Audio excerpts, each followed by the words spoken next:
Welcome to the Meetings Podcast, the meeting organizer's podcast source for what's new in the meetings and events industry. Meetings Podcast is a conversation with a variety of voices that looks at events, meetings, and media. Meetings Podcast is sponsored by IMEX America, America's worldwide exhibition for incentive travel, meetings, and events. Okay, welcome back to the podcast. We want to thank today's sponsors, of course, IMEX America. We also want to thank NameJog. NameJog, don't you always hate when you forget someone's name just after they've introduced themselves to you? Never again.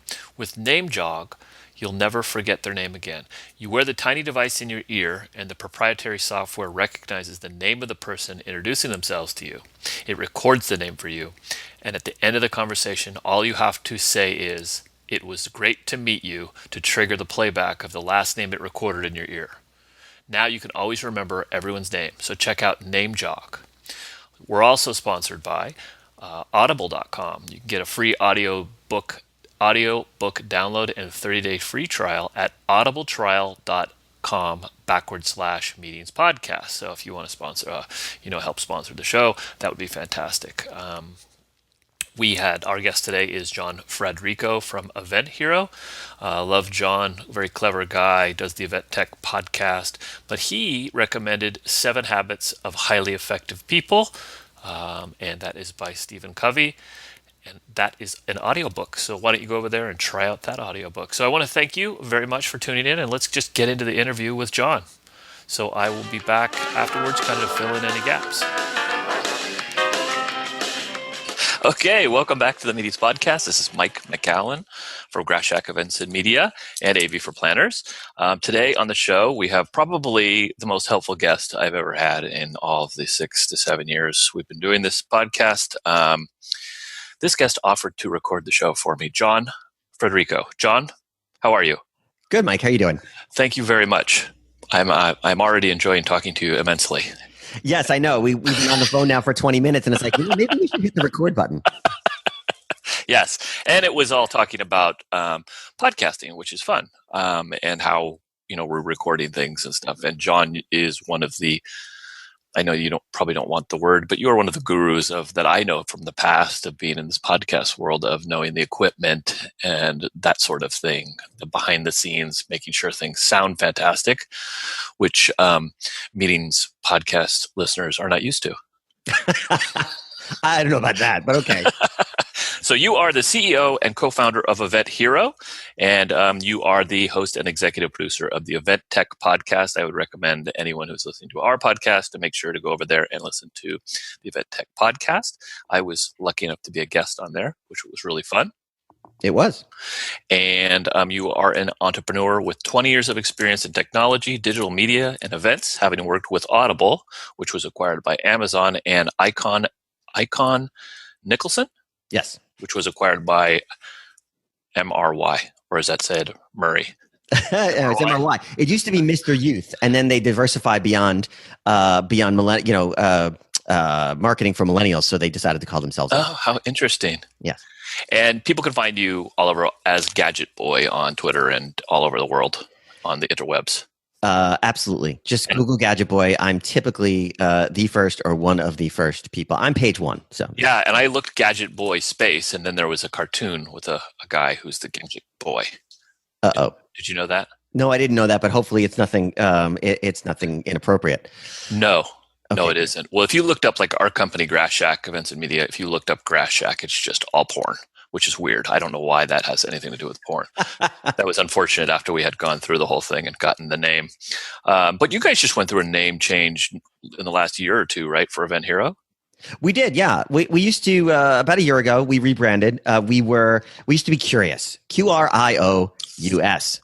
And that's because we got our start doing things related with that. We basically okay. So let's start over. So we very early we started doing things like lead retrieval using QR coded name badges, and we thought we were so clever with the Curious name. We even got the domain qrio.us.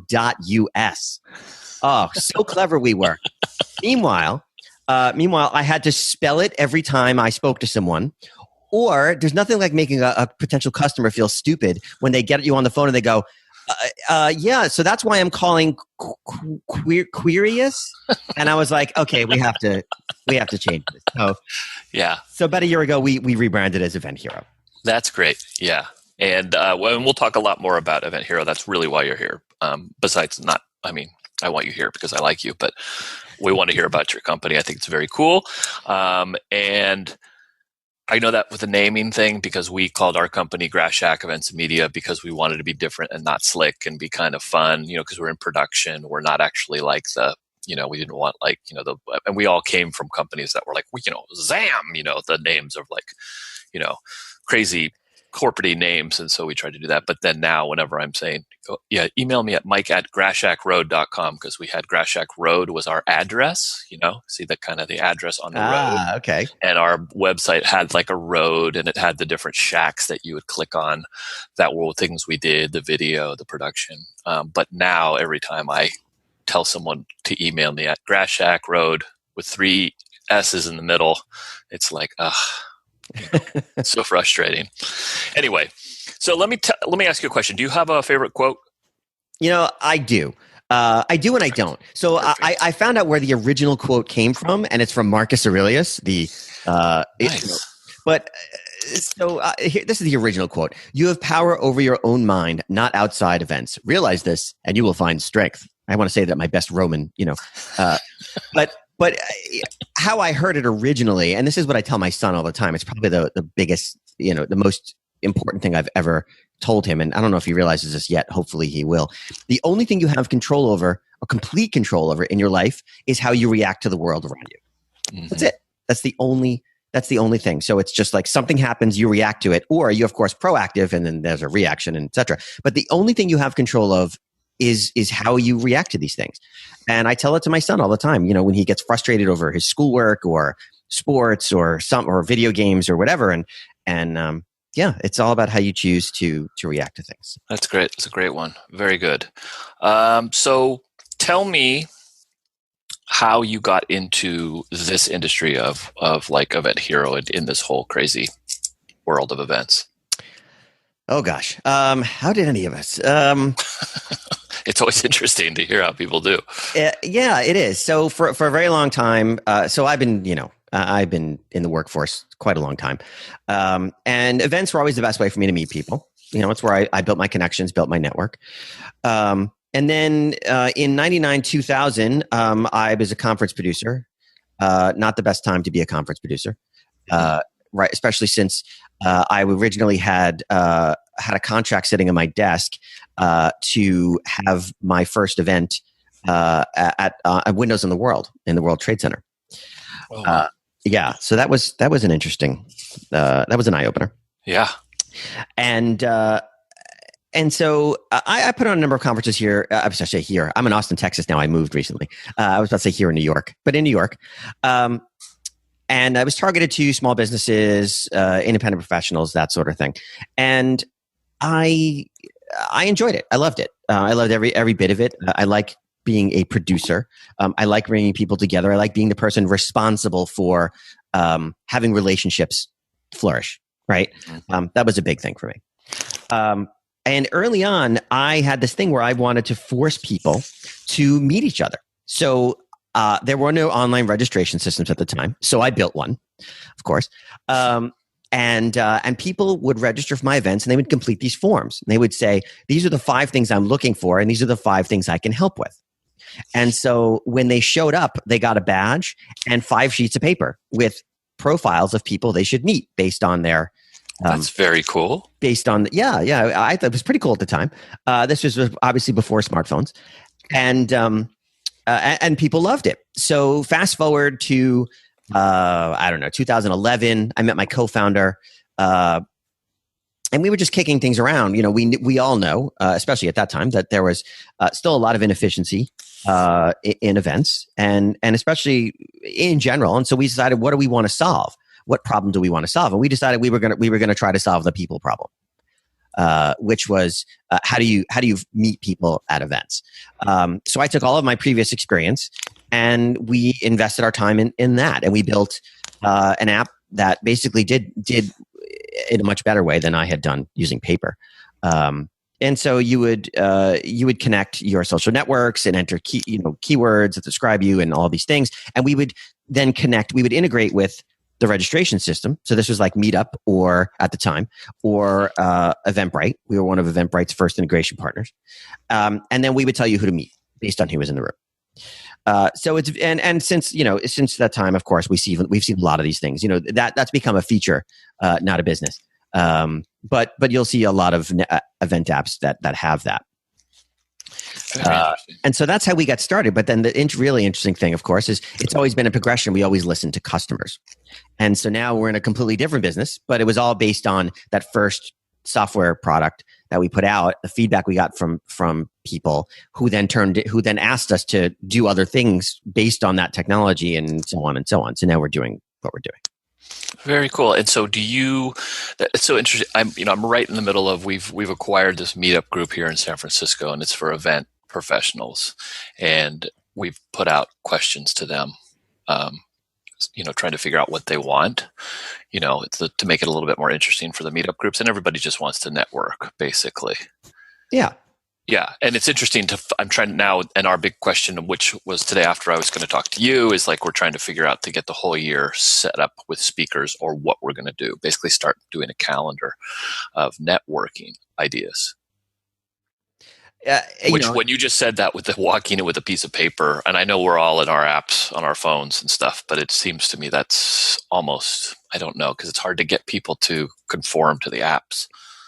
Well, there's something now that we've gone back. I'm going backwards. Like I'm thinking, hey, that's kind of cool, actually. If you're handed something instead of having to use your phone.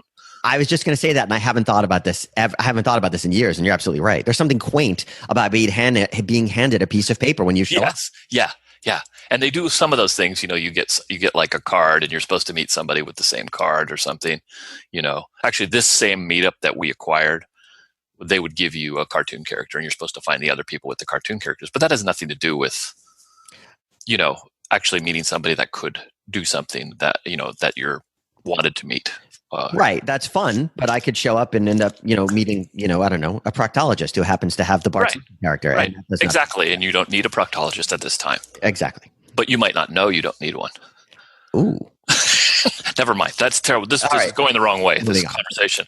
But anyway, that perked my interest. Anyway, so but now we're talking about me and what I need. So let's get back to you. And it's not a proctologist, just to be clear. So that's basically how it all formed. You got to get to EventHero. So tell me what's the biggest challenge has been starting up EventHero besides the name situation. What is there something? How did you handle it? And who was that? What was the biggest problem that you've encountered so far? It's interesting because we're bootstrapped. And that sounds funny to some people out there because they're like, of course we're bootstrapped. We do consulting, or of course we're bootstrapped. We're event planners, or whatever. But we're a tech company, and tech companies very often are venture backed if possible. We're bootstrapped. So that's, first of all, that is of course the biggest challenge when you run a company, is access to capital, because especially in our industry, talent is everything. We need, sales and marketing is important, but unless you have software developers, you're kind of dead in the water. Right.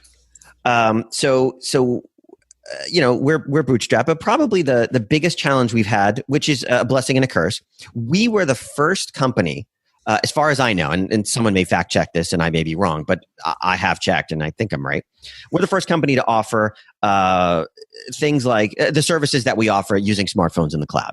So those are things like, we have a badge generator. So we can, in 2 clicks, generate QR coded name badges. And then you can use those badges to do things like lead retrieval for exhibitors, attendance tracking for sessions, etc. As far as I know, we were the first company to do that.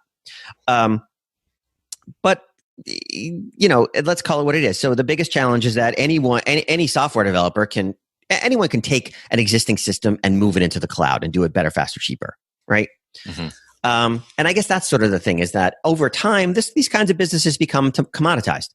And so the question is, how do you differentiate? Do you differentiate based on features, which is nice, or do you differentiate based on services, meaning customer service and all of that?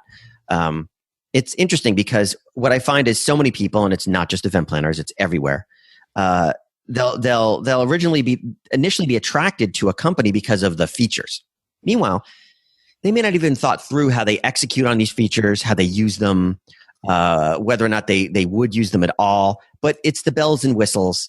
It's kind of like, you may have seen this on social media. There's the big joke between Gillette and whatever the other razor company is. We've got 2 blades, we've got 3 blades, right? Well, and then the Onion, of course, came out with an article that said, "F it, we've got 10 blades," right? and it's kind of like that. It's kind of like that. So trying to convince customers that you have their best interest at heart, and you're not trying to just sell them bells and whistles, and get yourself into their what do I want to say, into their bubble of freneticism, because event planners have, it's one of the most stressful jobs in the world. Getting in there and letting them know that you're there for them, and you're not going to try and sell them something that they don't need. In fact, you may tell them, we can't help you. That's probably the biggest surprise I've ever had was the first customer. I said, I don't think we're the right company for you, but you should call so and so, and they were like, wait, what? Yeah. No, and I think you hit the nail on the head with this, because I really like your company because of what it does. It's a real good need for people, and people don't realize they need it sometimes, and they do buy these not bigger, but these things with all these bells and whistles, and they really need to narrow in what they want to do and why they want to do it at the event, and they sometimes don't take the time to figure that out. Something shiny comes along and they jump off onto it. You know what I mean? Yeah. And it is interesting too, for being a bootstrapped company. You just don't have the bandwidth of, these, you see a company like Double Dutch coming out, and it's like they get, how much money did they just get? Like $50 billion. No, it's like, I was like, holy crap, how do you even compete getting into people's minds, Yeah, well, and that's actually funny because, so perfect example. You're about being bootstrapped versus venture backed, right? They can throw a couple of developers at a feature, build it in a month, but it doesn't mean it was properly thought through. Right. But it's a checkbox, and so they can say, yes, we offer this. So in the past month, we actually lost business to Double Dutch, and I'm fine with saying that, because someone that we used to work with, or I should say a planner that we do work with, a particular client that we've worked with in the past for the past couple of years. And when I contacted her about this year's event, she said, oh, well, the client went with Double Dutch because they offer lead retrieval. And I said, they do? Okay, well, how are you going to produce your badges? How are you going to handle on-site registration? How are you going to, what kind of data gets passed? But they just said, oh, let's check a box so we can scan a QR code. Great, but that's not necessarily lead retrieval. But they checked the box, and some person who doesn't understand technology said, oh, look, they checked the box. They have that, and we could save money. And they bought it. And I know for a fact that their exhibitors weren't happy, but it is what it is. Yeah. No, and the way you guys have it set up is really fantastic. And again, I was thinking about I'm thinking, of course, about me. I was thinking about our new, meetup, which has, 600 members to it. I think it's 600 members. It's like, wow. That would be great to have the badges because the QR code is right there. And so you have the system with the phone that they can, we can get into more about EventHero, what exactly you do, but is it there? Then you have a setup where they can hit it with the phone to get the QR code, the exhibitors. Explain that to me. Yeah, sure. So we always like to say that. Well, okay. So this is I'll set it up this way because we'll talk later about where we're going. We're changing yet again. So I'm doing a terrible job of this interview. I apologize. No, that's fine. Not at all. It just came to mind. I was just looking at your list of potential questions coming, and I was just like, oh, I got to prepare for that. And so, see, you prepared me, so it made me think. Good. And you actually read the questions, which is nice. I did. See, amazing how that works. I mean, granted, I only did it 30 minutes before our call, but I still did it. But you did it, yeah.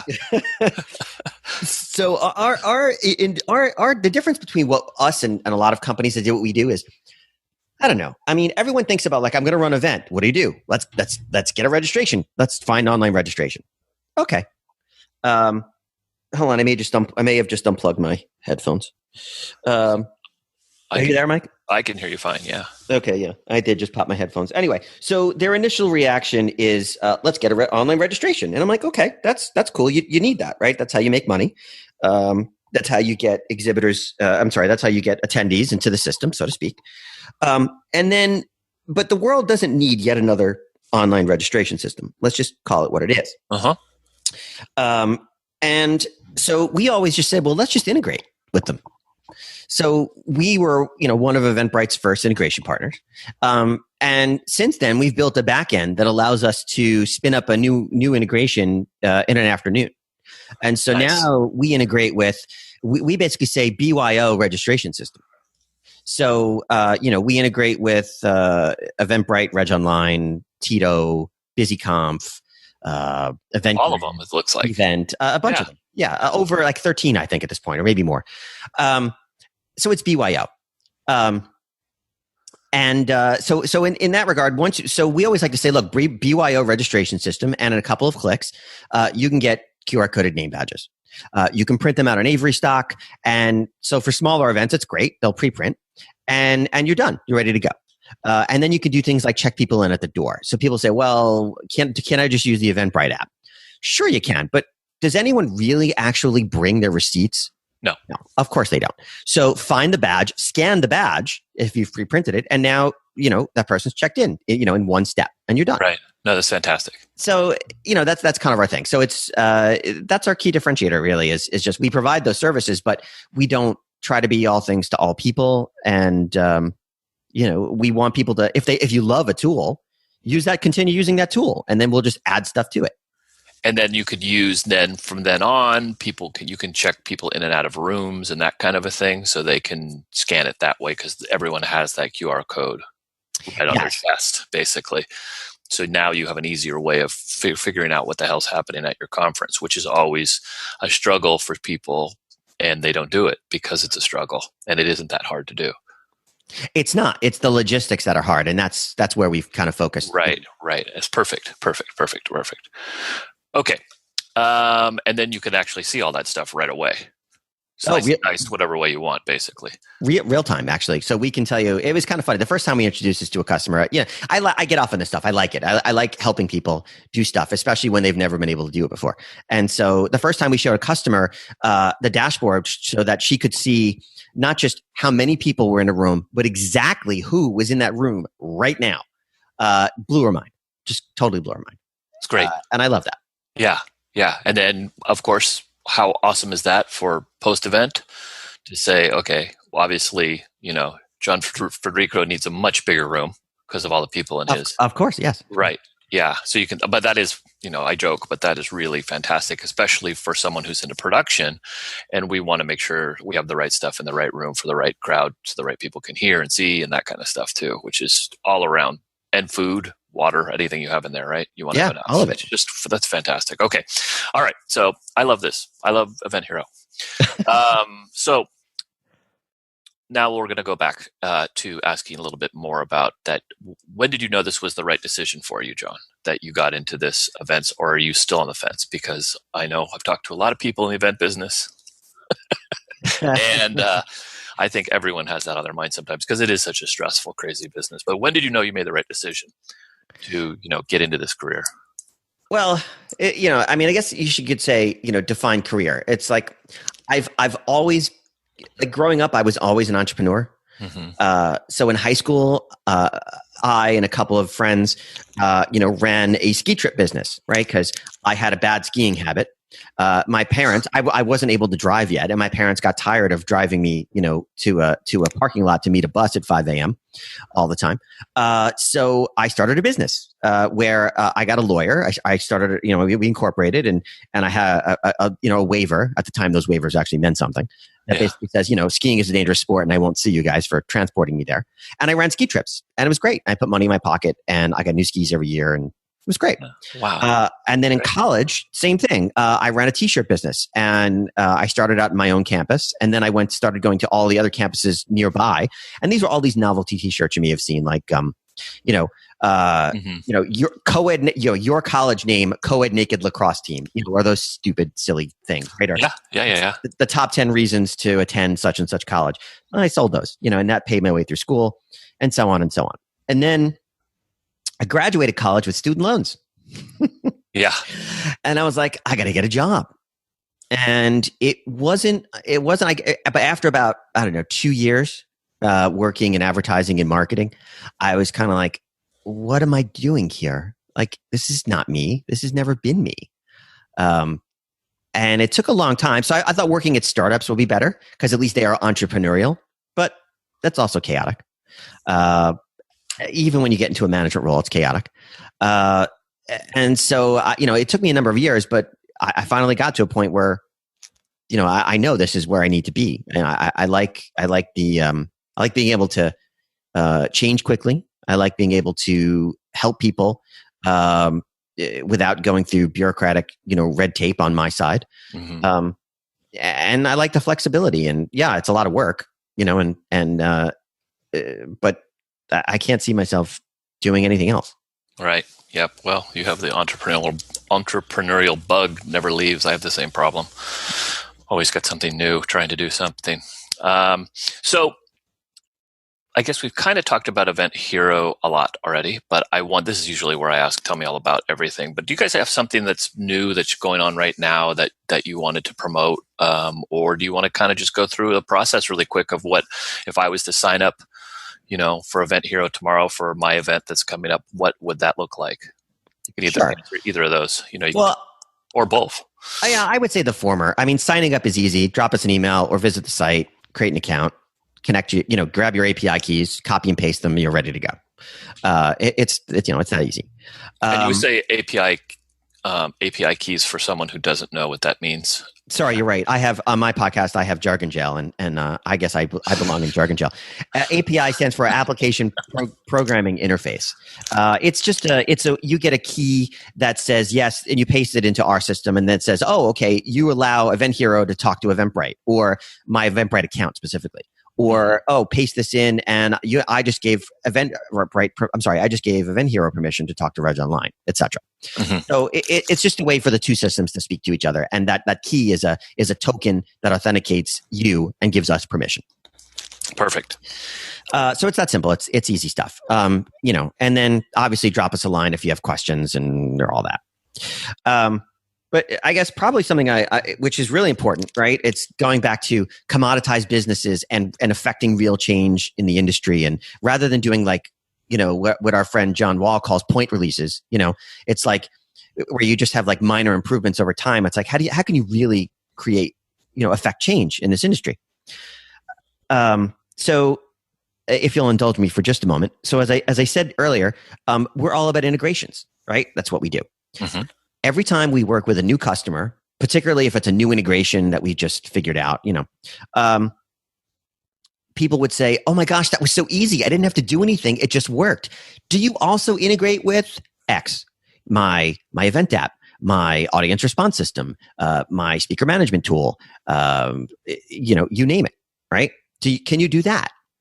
And so, the question is, well, do you really want that? And what would you pay for that? Mm-hmm. And so when you hear that 3, 4, 5 times, you're like, it's a coincidence, right? You hear that 30, 40, 50, 100 times, suddenly it's like, wait a minute, what business are we in? Right. So we have built the industry first, as far as I know, although who cares if it's industry first? I know, but just because you're first doesn't mean anything. You could still lose. But we have built the first integration platform as a service for event tech. So that basically means plug in all of your systems, set up your rules, and all your stuff works together. So there's no shuttling data using spreadsheets. There's no USB keys. There's no need to have people doing things that software can do, right? You can focus those people on customer support or customer interactions or attendee interactions. Why have them shuttle data around? So that's that's where we're headed. It's in beta now. It's called the EventHero Power Core, by the way. And if anyone is interested in signing up for the beta, they can go to eventhero.io/powercore and get yourself on the list. Our first integrations will be all of our registration systems and Infusionsoft. We have a lot of customers that are using Infusionsoft for marketing automation. Interesting.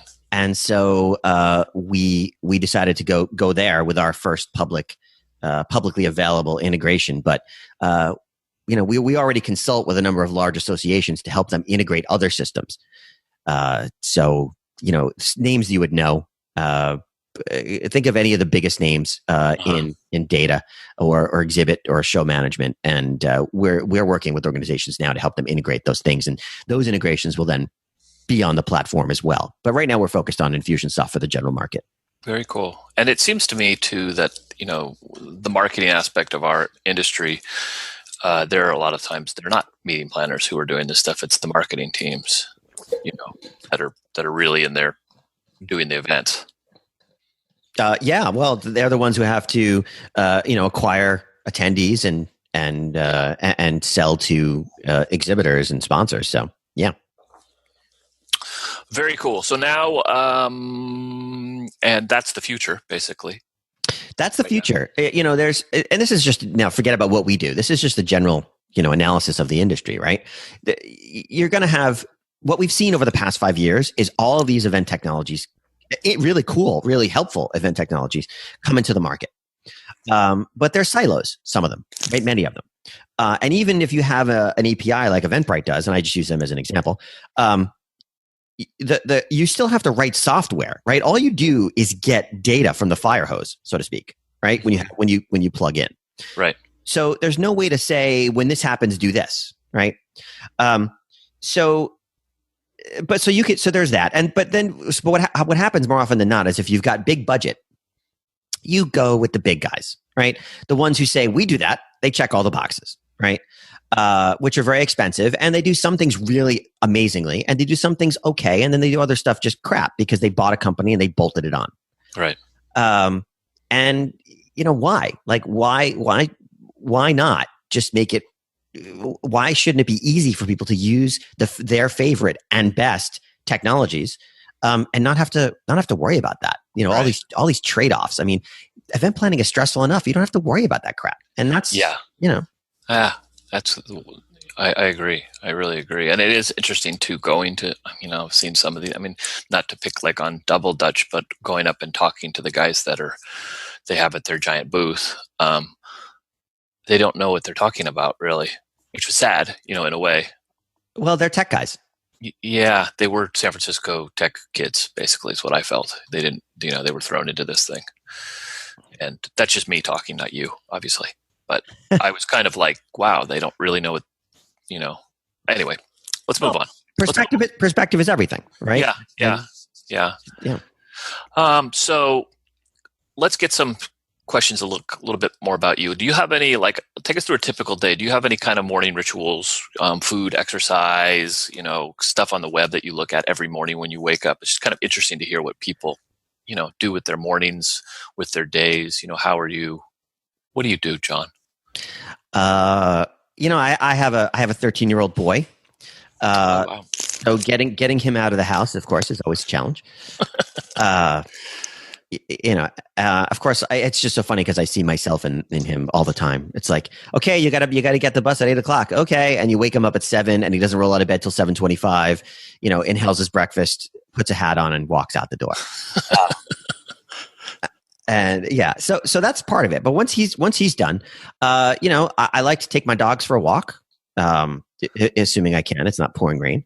Nice. It's a good way to listen to podcasts, catch up on, and dig deeper into some things that I don't have time to do. I love podcasts because of their the ability to multitask. Right, I can do other things like get exercise or whatever, and still catch up, gain knowledge. And then, interestingly enough, I've gone and I've found a bunch of. Are you familiar with Paperly? No. Oh, yes, I am. Yes. I've heard of it. I don't use it myself. So you can create what they call a quote unquote newspaper. And it's made up of all of the stories that people share in your social networks. So Twitter, Facebook, LinkedIn. So what I've done, I created one. It's called the Event Tech Daily, I think is what we call it. And it's all automated. It's an algorithm, and sometimes it's pretty good, and sometimes it's not. It's okay. But I've gone through and I've signed up for all of these paperly papers from people in the events industry. Oh, very cool. So I have like 5 or 6 of them that hit my inbox first thing in the morning, and I go through them and I share with folks what I think is interesting and that they should know. And I do that through all my social networks. Very cool. And it keeps me up to date, but I also feel like I'm helping out the people I know by sharing what I found. Very cool. And so you made the move from New York, and you lived like in Manhattan? I lived... Or where'd you live? Not that matters, but you were in New York. Yeah. I lived 20 minutes out of Manhattan, out of Midtown in Maplewood, New Jersey. And so what was the move to Austin? Why was that? Why did that take place? I don't know. Has it been long? How long have you been in Austin? It's been a month and 3 days. Wow. And you have a 13-year-old. How was that? Boy, that must have been quite different for him. It is. It's a different environment, different kind of kids, different families, different, but he's adjusting well. He likes the school, which is important. It's all good. What was the move? Why was the move? Why did the move get made? Do you mind me asking? You don't have to answer that either. You can say no to any of these questions. I should have prefaced that, but not at all. I get what's the phrase? Dyed in the wool, born and bred New Yorker. Yeah. I've lived in or around New York City my entire life, and that's what I just know. That's what I've just known as life. And then last year, right after the new year, we had some snow, and a bunch of people came over to my house for drinks and dinner, and they said, "John, you still?" Yeah, I have a Mini Cooper. John, did you sell the Mini Cooper? I'm like, no. Do you see that mound of snow back there? That's my Mini Cooper, and they're like, oh, and it sat there for 4 months because the whole thing, the driveway iced up, and I couldn't get it out, and I was like, fine. But I looked at my wife, and I was like, why do we live here? And that's when the conversation kind of kicked off. Like, I mean, not at that time, right. But close enough. We were just like, well, why do we live here? And we happened to come here on vacation for spring break to see a friend of my wife's. And we were like, yeah, I could get used to this. Warm weather. I mean, I'm in shorts, it's November. So. Well, that's awesome. That's awesome. It seemed like quite a move. That's why I wanted to ask. But so let me ask you the question. So what do you want to be as a kid?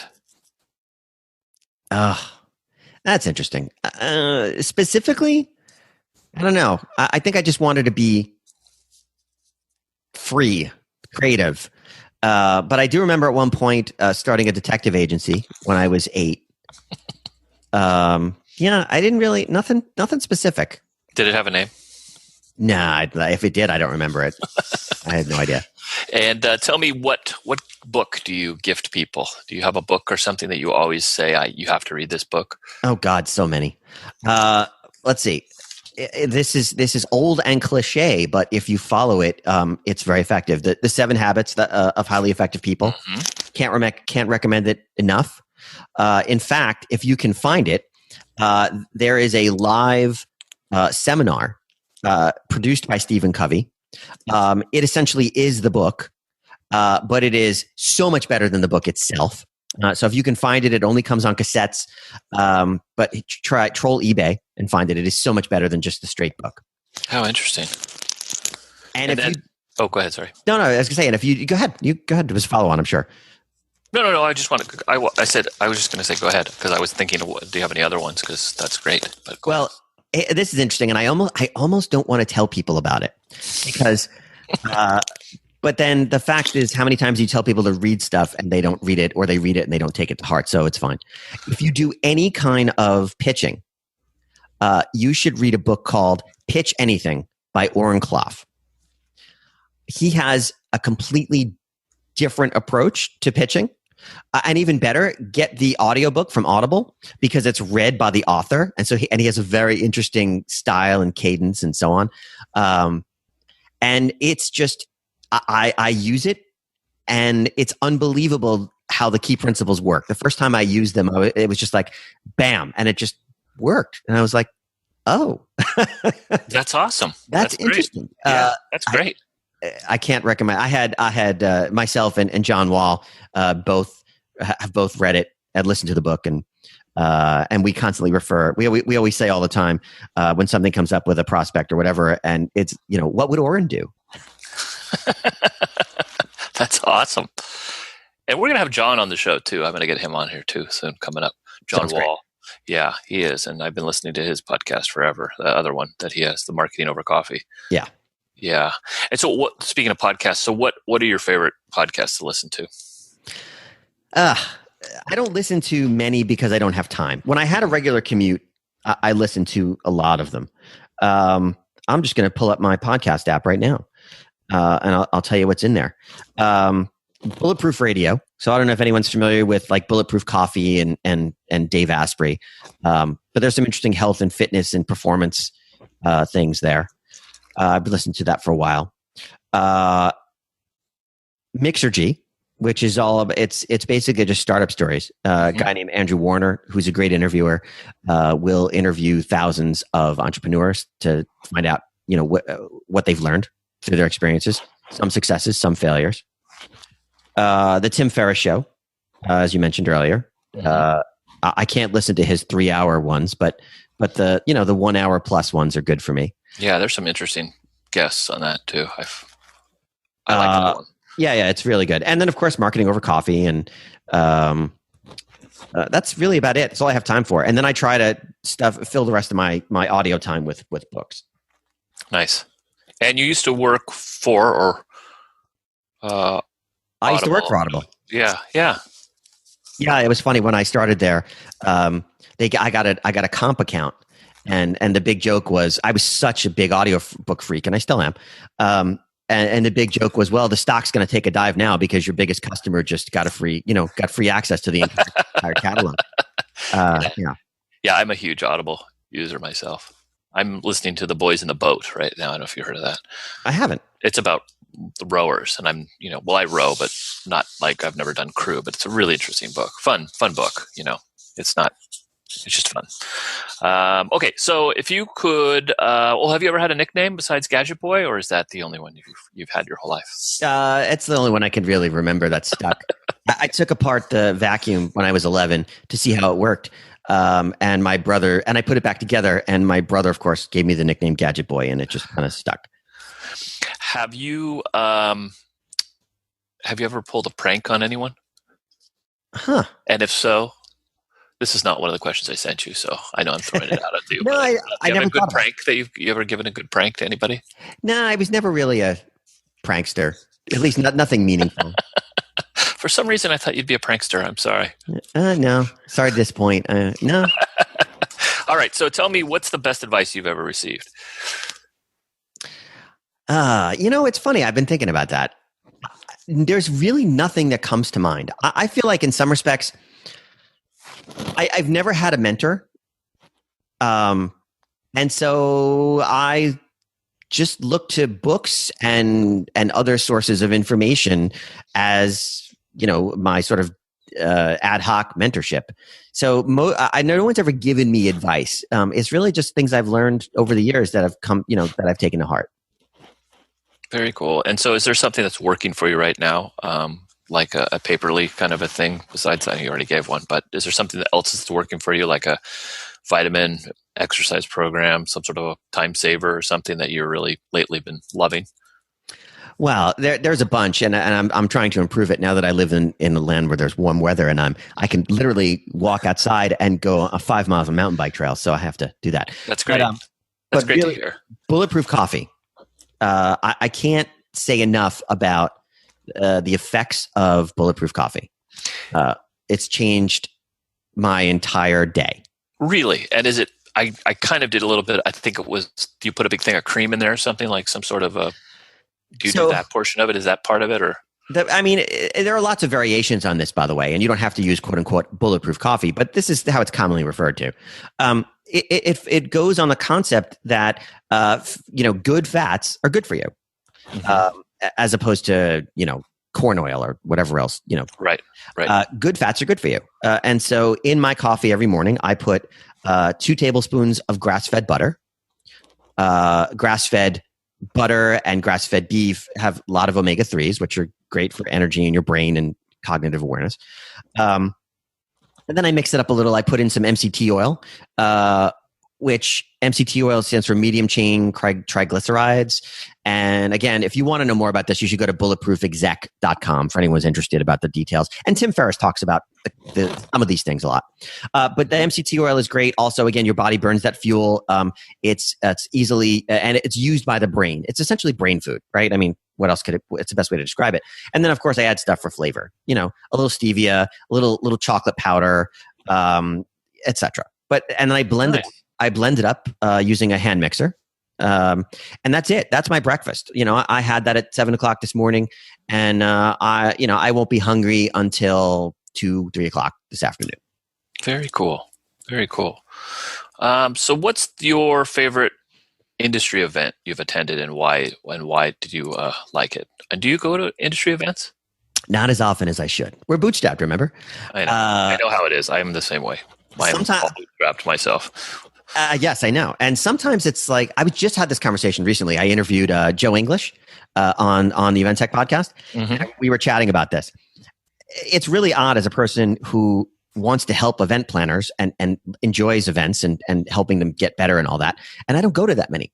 And it's because I really feel like, I don't know, I have a problem with serendipity. Maybe that's why we started our original business, which was how to meet people. I feel like if I'm going to spend the money to fly somewhere, pay for my ticket, support the event, support the organizer, that I really have to get something out of it in terms of the people. And so just kind of like the wandering around, and that's of course not really true. But when I say wandering, I mean the serendipitous nature. I find that if I don't have meetings scheduled ahead of time, I typically won't go to an event. I have to change that. I really do, because whenever I do go to a good industry event, I walk away meeting some of the best people and saying, well, what a productive time this was. If I wasn't here, I would never have met so and so. Right. Right. Yeah. I really have to do that more. What is the coolest new trend you've seen or excited about? Probably. Well, some of this is personal now too, because I just moved into a new house and I like toys. I'm Gadgetboy after all. But the Internet of Things, I think in general, is just going to take over the world, for better or for worse. Right. The fact that it's so easy to put to put a Wi-Fi, communicator, a chip, in just about anything. Including a watch, for example, right? I mean, so the smaller and smaller they make these things, sooner or later, everything is going to talk to the network. Right. And the implications are tremendous, again, for better, for worse. And the better we are at getting a handle on that, the more productive it will be for us. Very cool. And the last question I want to ask you, John, was if you woke up tomorrow and you could actually redo and do any profession or do anything, what would you do? Well, I'll answer that in a different way. Nothing. I wouldn't do anything differently. I enjoy being an entrepreneur. I enjoy helping people. So I might choose a different industry, maybe just because. Mm-hmm. But I still would. I would still be doing this. I guess if I really had to answer your question, probably sales. I would probably be in some sort of technology sales, because once again, I like helping people and helping them solve problems. And that's the best way to do it, as a consultative approach, and hopefully you sell something that helps them. If you don't, well, okay. But yeah, it will probably be sales. It's funny you say that, because I would say the same thing, because I've now starting these different companies myself. I do enjoy that the most. And then now when you win the sales, you're like, oh, cool, but now I have to do it. You know, it would be great if I just could sell it and then have somebody else do it. You know, that's been the production company wise. It's been like, oh, all right, we got it. And then, oh no, we got it. Yeah, exactly. But, you know, it's like, oh, we got to go do it now. But that's the caveat of the whole thing. But I think that's great. All right. Well, John, how can people get a hold of you? Well, you can send me email to john@eventhero.io. And I know the IO is a little confusing for people, but it works. Mm-hmm. Or you can find me, you know, anywhere. Search Google Gadgetboy. Find me on Twitter as Gadgetboy. I'm pretty active there. And you know, you can direct message me. I think I have it open where anyone can direct message me. If not, just ping me, and you know, we'll connect. Great. And everyone, check out EventHero right away, right this second. Unless you're driving, don't do it. And John, I really enjoyed talking to you, and I hope to have you back on again soon. Likewise. Thank you, sir. Thank you.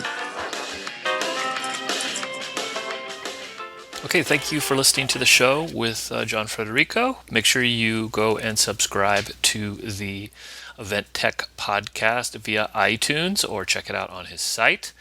It was very nice of him to record for us today. It was another experimental thing for myself, experiment in recording. John's awesome. Are you going to try some Bulletproof coffee now?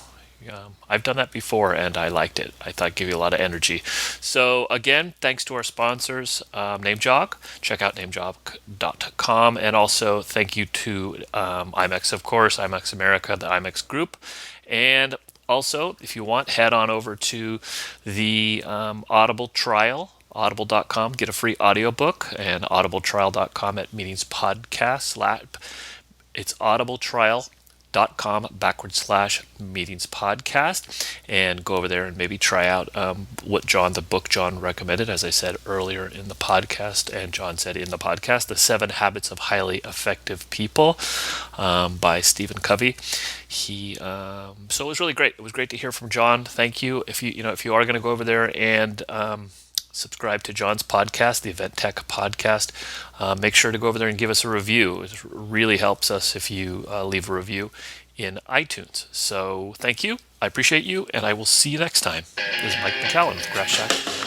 We appreciate and thank you for listening to the Meetings Podcast. Please email with any questions or comments to meetingspodcast@gmail.com. Meetings Podcast is sponsored by IMEX America, America's worldwide exhibition for incentive travel, meetings, and events. The Meetings Podcast theme music is brought to you by the Delgado Brothers, which can be found at delgadobrothers.com.